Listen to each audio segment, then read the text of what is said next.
commence par cette information, puisque selon l'agence du transport aérien russe Rosaviastasia, qui a confirmé l'information ce matin, selon laquelle le patron du groupe paramilitaire Wagner, Evgeny Prigojine, 62 ans, se trouvait à bord d'un avion privé qui s'est écrasé hier dans la région de Tver, à environ 180 km au nord-ouest de Moscou. Très discret pendant des années, Prigojine est sorti de l'ombre après l'invasion de l'Ukraine en février 2022, n'hésitant pas à se montrer sur le champ de bataille. Il s'est notamment illustré lors de la longue et sanglante bataille pour Bakhmout en mai 2023, prise par ses hommes au prix de lourdes pertes humaines. Les tensions ont éclaté au grand jour le mois suivant, le 23 juin, lorsqu'il a mené une rébellion contre le commandement militaire russe. Ses combattants ont en effet brièvement pris des sites militaires dans le sud de la Russie avant de se diriger vers Moscou. Son soulèvement, assurait-il, ne visait pas à renverser le pouvoir, mais plutôt à sauver son groupe d'un démantèlement par l'état-major russe, qui l'accusait d'incompétence dans le conflit en Ukraine.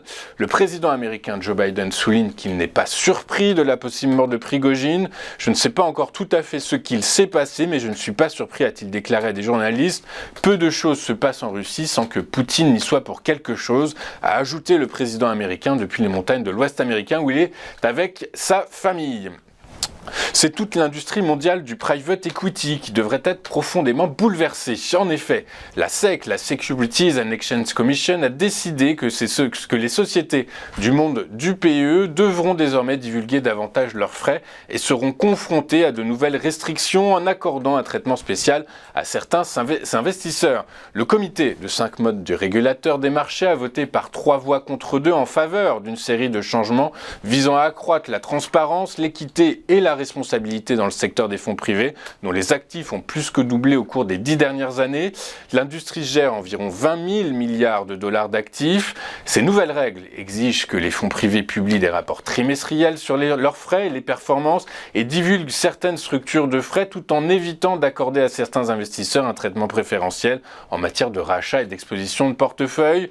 Les règles exigent également que les fonds effectuent des audits annuels et ces règles entreront donc en vigueur d'ici 60 jours. Certaines normes auront une adoption échelonnée en fonction de la taille du fonds.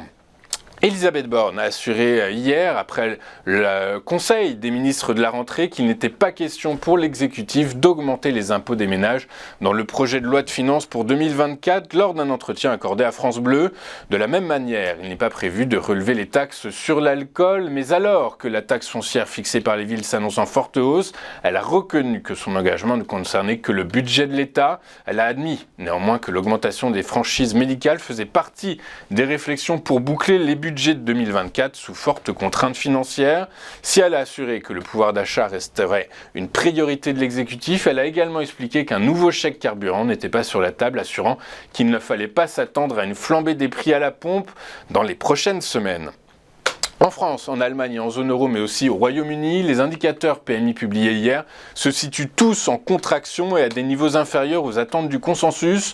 Le repli de l'activité du secteur privé en zone euro s'est en effet aggravé en août, la mauvaise santé de l'industrie manufacturière atteignant désormais les entreprises de services. Au Royaume-Uni, l'économie a essuyé sa plus forte contraction en août depuis début 2021, lorsque le pays était en confinement. Aux États-Unis, l'indice PMI Flash a montré que l'activité frôlait la stagnation à 50,4 points contre 52 en juillet, moins bien que les attentes du consensus. Nvidia, le fabricant de puces, a déclaré que son chiffre d'affaires au cours du trimestre récemment écoulé a plus que doublé par rapport à l'année dernière, établissant un nouveau record pour l'entreprise, et prévoit que l'intérêt croissant pour l'intelligence artificielle propulsera son activité plus rapidement que prévu. La société a déclaré que son chiffre d'affaires avait plus que doublé au cours de son deuxième trimestre fiscal pour atteindre environ 13,5 milliards de dollars, bien au-delà des prévisions des analystes. Plus frappant encore, le chiffre d'affaires du trimestre en cours s'élèverait à environ 16 milliards de dollars, dépassant les attentes d'environ 3,5 milliards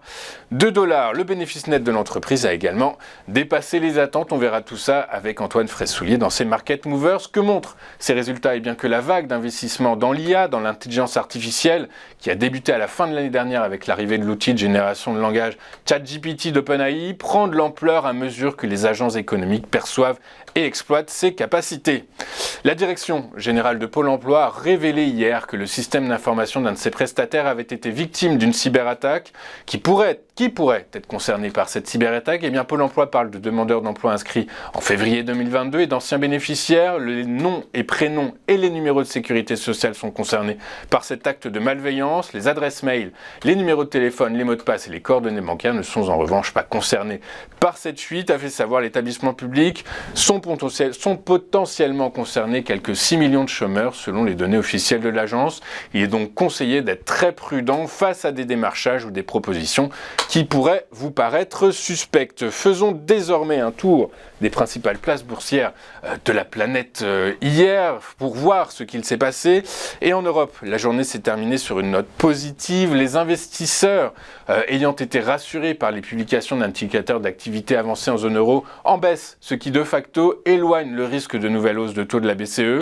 À Paris, le CAC 40 s'est symboliquement apprécié de 0,08% à 7246 points, tandis que le DAX progressait de 0,15% à 15 728 points contre 0,68% pour le FTSE à 7320 points. La bourse de New York a fini en hausse hier, portée par les anticipations de résultats de Nvidia. Le Dow Jones a gagné 0,54% à 34 472 points. Le S&P 500 a gagné 1,1% à 4 436 points. Enfin, le Nasdaq s'est apprécié, lui, de près de 1,6% à 13 721 points. En France, les secteurs particulièrement sensibles au recul des taux longs ont été le plus recherchés par les investisseurs hier.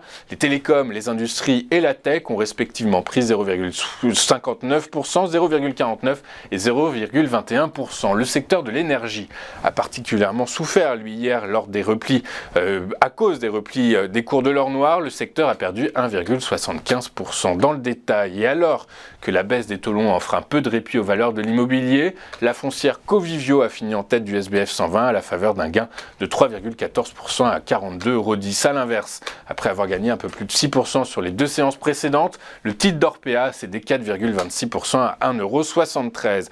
Sur le marché des taux souverains, les indicateurs d'activité publiés de part et d'autre de l'Atlantique ont pesé sur les rendements obligataires. En effet, leur niveau jugé excessivement bas devrait inciter les banquiers centraux à revoir leur stratégie de maintien ou de hausse de taux. Le rendement du Bund à 10 ans a plongé de près de 14 points de base à 2,519%, alors que celui du Bund à 2 ans s'est effondré de 13 points de base à 2,97%.